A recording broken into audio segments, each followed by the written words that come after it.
Você ouve, Bandeirantes Acontece. 13h25, o ministro do Supremo Alexandre de Moraes votou nesta sexta-feira para condenar Débora Rodrigues dos Santos, ela que é acusada de ter pichado a frase "Perdeu Mané" na estátua à Justiça, que fica em frente à sede do STF na Praça dos Três Poderes, lá em 8 de janeiro de 2023. O ministro fixou pena de 14 anos de prisão, inicialmente em regime fechado, além de 30 milhões em danos morais.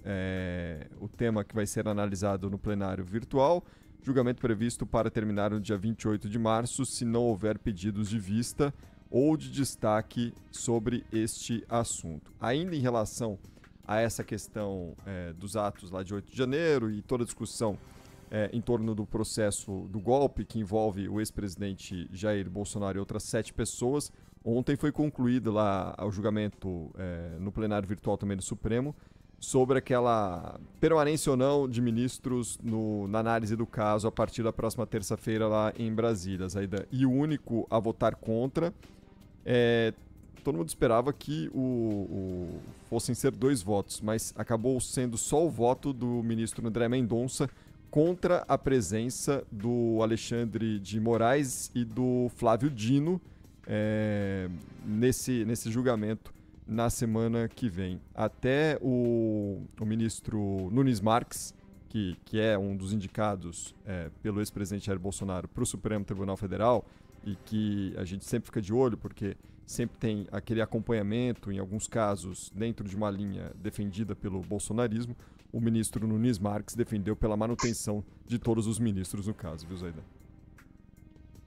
No caso dessa senhora, que já recebeu do Alexandre de Moraes o voto pela condenação, eu imagino que não será nem perto de unanimidade, né? Pois é. É possível que haja visões bem diferentes e ainda que um outro ministro concorde com a condenação, provavelmente não concordará com a dosimetria, né? Aquilo que vai ser estabelecido ao final, o tamanho da pena, o tipo de pena, o tamanho da multa, a divisão em regime fechado e depois semiaberto, etc.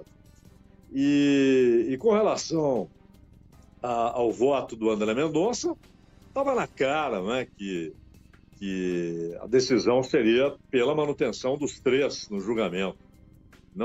Definitivamente não há respaldo para um afastamento, a não ser que fosse voluntário, né? Um deles decidisse, por essa ou aquela questão, se afastar.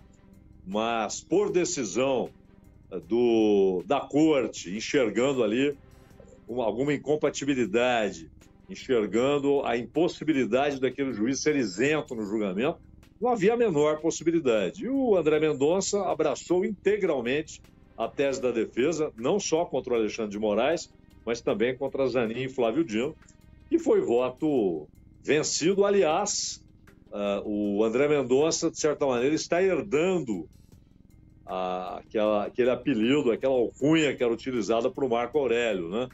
O ministro senhor voto vencido, né? Tem sido uma constância. É verdade. Essa era a observação sobre os votos do Marco Aurélio. Marco Aurélio é aquela coisa, todo mundo fala assim, o céu é azul.